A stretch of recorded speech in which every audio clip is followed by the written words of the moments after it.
You clicked because you want this to work, or really work, not just wishful thinking. In this video, I'll show you why the frantic chase has been blocking your miracles, and how a simple inner shift, from pushing to allowing, rewrites the way your life responds.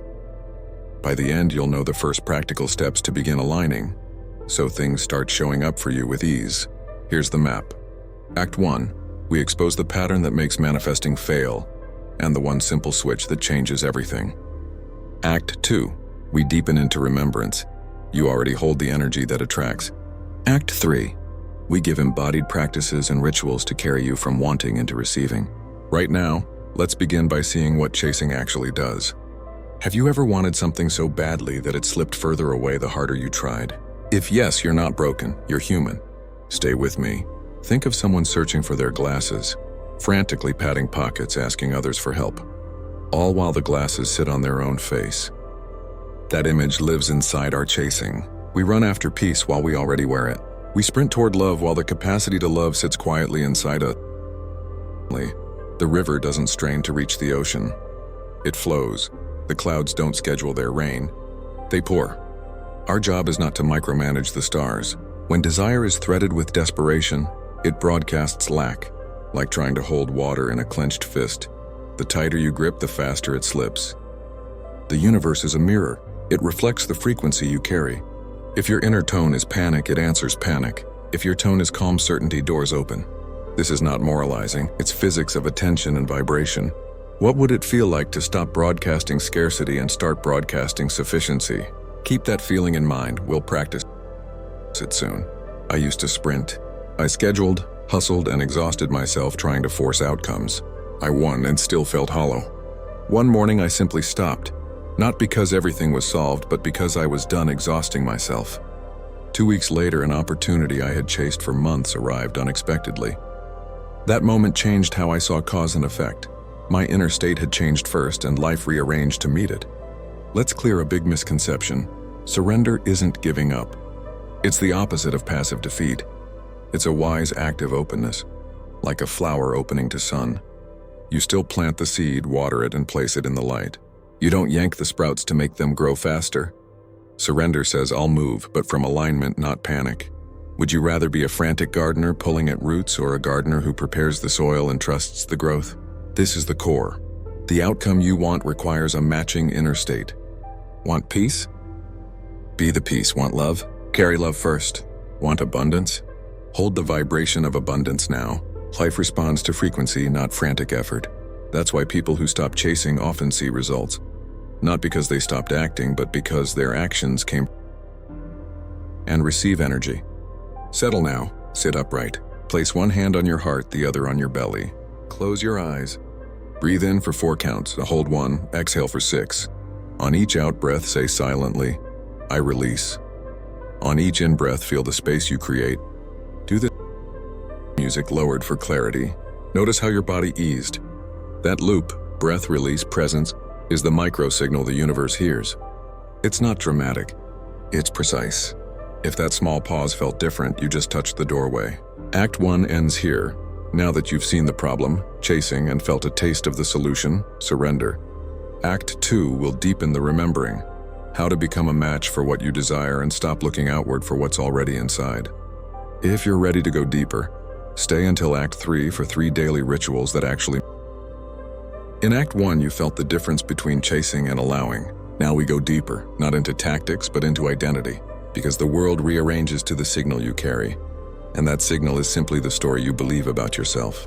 In this act, we'll remember the parts of you that already match what you want, and give you 2 embodied practices to anchor that remembrance. When was the last time you felt naturally abundant, loved, or powerful? Not because of an external win, but because of a quiet inner certainty. Imagine your inner life like an old record player. The records you play are beliefs. Some are scratched. I'm not enough, child, I must strive. Those worn grooves keep repeating the same soundtrack. But beneath the scratches is a master record. The unfractured sense of self that knows abundance, love, and ease are its birthright. Manifesting is not about writing a new song. It's about choosing to play the master record again. Which record are you playing right now? You don't attract by trying harder. You magnetize by being certain. Certainty is not arrogance. It's quiet expectation. Magnetism is the natural byproduct of a steadied inner tone. When your identity shifts, and even subtly, the field around you reorganizes. Opportunities show up. Conversations change. Doors you didn't see appear. This is not mystical fluff. It's a law of inner causality. Identity precedes experience. If identity precedes experience, what identity are you practicing daily? A few years ago, I wanted a different career path. I updated my resume, networked, and pushed. Months passed. Then I did something different. I began to rehearse in private beyond the person who already had the role. I practiced their posture, their language, their morning rhythm. Not fake, rehearsed the inner steadiness. Within weeks, conversations at a coffee shop led to an introduction. Within months, the role came. But the important thing was this: the world had been rearranging to the new identity before the job arrived. I hadn't forced the outcome. I'd become the kind of person who naturally moved toward it. Want to learn how to rehearse identity without pretending? Stay. We'll practice now. Purpose: to embody a desired identity so your field begins to match it. This is short but potent. Pick one identity phrase, simple and present tense. Examples: I am someone who receives with ease, or I am creative and expressive every day. Say it once aloud. Now for 3 minutes, adopt the posture, facial expression, and small behaviors of that person. How do they sit? How do they move? What small choices do they make first thing in the morning? Allow small, believable actions. A 10-minute morning walk, a clear email subject line, a tidy workspace. Do not overact. Do not pretend. Rehearse with integrity. Keep your breath steady. Notice the body's subtle changes. If doubt appears, name it gently. That's doubt, and return to posture. Rehearsal rewires the muscle memory of possibility. Write one small action, one you can repeat tomorrow that aligns with the identity. That is the breadcrumb that keeps the record playing. Did your chest open a little? That's the field shifting. Signals aren't only words, they're posture, timing, choice, and how we navigate setbacks. When someone embodies calm confidence, their timing changes. They pause before responding. They say, "I'll get back to you," instead of overcommitting. These small calibrations are what other people read as reliability and competence. Your inner rehearsal is the training. The world responds by offering different kinds of mirrors back to you. What tiny behavior could you calibrate today that would send a different signal? Purpose: to locate subtle dissonance between desire and daily signal. Practical recalibration: find a notebook. Draw a line down the middle. On the left, write the desire. Be specific. A creative career with steady income. A loving relationship that's partnered and respectful. Whatever you want. On the right, write how you currently show up related to that desire. Actions, language, beliefs, rhythms. Spend 3 minutes here. Be honest, not judgmental. Now circle 3 items on the right that you can change this week. They should be small but meaningful. A 10-minute daily practice, a boundary, a clarity statement. These are the aligners, not grand plans but consistent signals. Which of those 3 will you commit to right now? Say it aloud. Say, "I commit to DBRI for 7 days." There are 2 ladders we climb. The first is the ladder of external cause, actions, hustle, tactics. The second and deeper ladder is internal cause, identity, signal, steadiness. Most people start at the bottom of the external ladder and keep climbing, wondering why the top doesn't hold. The faster route is to climb the internal ladder first. Once you're steady there, your external steps become effortless and aligned. If you could climb the internal ladder 1 rung today, what would it be? A friend once told me she tested the universe. She would ask for small, silly things and notice if they came. A coffee voucher, a parking spot, a warm call from an old friend. The point wasn't the things themselves, it was the noticing. Each small yes built her capacity to expect good things. Expectation rewires perception. Perception rewires action. It's the practice of becoming someone who sees answers. Think of one small thing you'll ask for this week and then notice when it arrives. Close your eyes. Place hands where it feels natural. Breathe in for 4, out for 6. Recall the identity phrase you rehearsed. See one small action you circled in the alignment scan. Visualize doing it tomorrow calmly and finishing it with a small nod to yourself. A tiny celebration. Feel the body's subtle yes. Hold that sensation for 30 seconds. Open your eyes. Write one sentence in your notebook. Just being the person who lang. That sentence is a covenant to your field. You now have practical tools, the rehearsal and the scan. These are the inner plumbers, and they clear the channel so life can flow. In Act 3, I'll show you 3 daily rituals, short, unglamorous, and wildly effective, that compound these shifts into lasting results. Plus, I'll give you the exact language to use when fear shows. You've felt the difference between chase and allow. You rehearsed a new identity and scanned for mismatch. Now we close the loop with 3 daily rituals that anchor those inner shifts, so your outer world must adapt. These aren't spiritual fluff. They are practical, repeatable, and designed to reprogram your nervous system and your field. Which ritual can you keep for 7 days straight? Pick one now. Say it aloud. Ritual 1. The morning signal. This takes 3 to 7 minutes daily. Its purpose is to set the dominant tone of your day so your state precedes your actions. Wake and do 90 seconds of breath awareness. 4 counts in, 6 counts out, repeated 3 times. Speak one-line identity statement aloud, present tense 6 to 8 words. For example, I am someone who receives with ease. Do one small anchor action for 2 to 7 minutes. Tidy a corner of your workspace. Open your notebook and write today's most loving priority, or send one clear message. End with a 10-second visualization of one small win for the day. Vivid, sensory, and complete. This ritual takes under 10 minutes but changes the signal you broadcast for the next 14 to 16 hours. It's your daily alignment check-in, not a performance.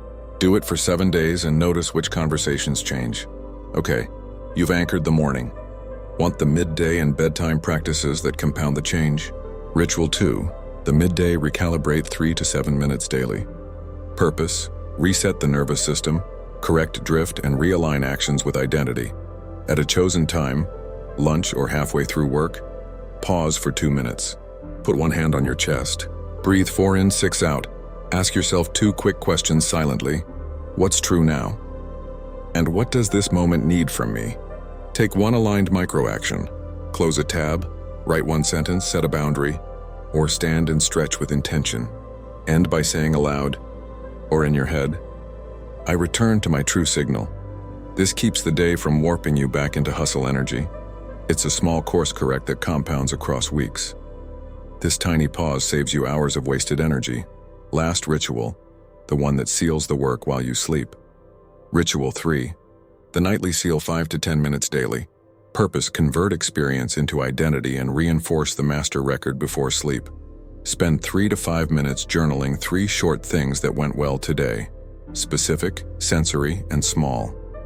For example, I spoke clearly in the meeting. My left eyebrow relaxed. I made a nourishing lunch. Rehearse your identity for 30 to 60 seconds. Speak your identity line once, adopt the posture. Feel your body say yes. Follow with gratitude and a release breath. 3 breaths, each with a single word of gratitude on the inhale and I release on the exhale. Optionally, place a physical token, a stone, coin, or small note, where you'll see it tomorrow as a tactile reminder to keep the record playing. What you rehearse before sleep gets filed deeply. This is how small wins become your baseline. Do this for 21 nights and you'll barely recognize your default reactions. Scripts for fear and doubt. These are short, repeatable reframes you can use immediately when fear arrives. Use a 3-step approach: acknowledge, reframe, redirect. Acknowledge by naming it. That's fear. I see you. Saying this removes the charge and stops the internal argument. Reframe by returning to your signal. Thank you for the warning. I'm choosing curiosity instead. Or, I'm grateful for the data. I keep my identity unchanged. Redirect with action. I'll take one small aligned step now. Examples. I'll write the one sentence. I'll breathe 2 cycles. I'll call for clarity. Here are short scripts for common moments. When stuck before applying, that's fear. I see you. I'm choosing curiosity. I'll draft 1 paragraph now. When comparing to others, comparison shows me a path, not my worth. I'm back to my signal. I create with integrity. I'll do 10 focused minutes. When a setback happens, this is information, not identity. I still am the person who receives with ease. Next step, reach out for support. Speak these lines aloud once and notice how your body aligns with the words. That's the nervous system following language. Keep these short cards on your phone and use them before you reach for distraction. Integration practice. 2-minute compound. Let's bind the rituals in a single 2-minute practice. Sit upright. Breathe 4 in, 6 out twice. Say your identity line aloud. Feel your posture and breath match it. Visualize one small win, then say, I allow this to come. Commit to one micro-action for tomorrow. Say it once. This ritual is your daily compound interest. Do it morning or night, 5 days a week, and watch the outer world rearrange. Closing, you came for manifesting. You leave with a protocol. Stop sprinting, rehearse identity, scan for misalignments, and use 3 daily rituals to anchor your signal. These are not tricks. They're steady practices that teach your nervous system and your field a new language. The result? Different invitations, different conversations, more ease. If this video helped you, please do these 3 things. Like the video, it helps others find it. Subscribe for weekly practices that actually work. Visit link in the description for our Gumroad courses for deeper work. Follow your inner shift and be the blessing. Share one small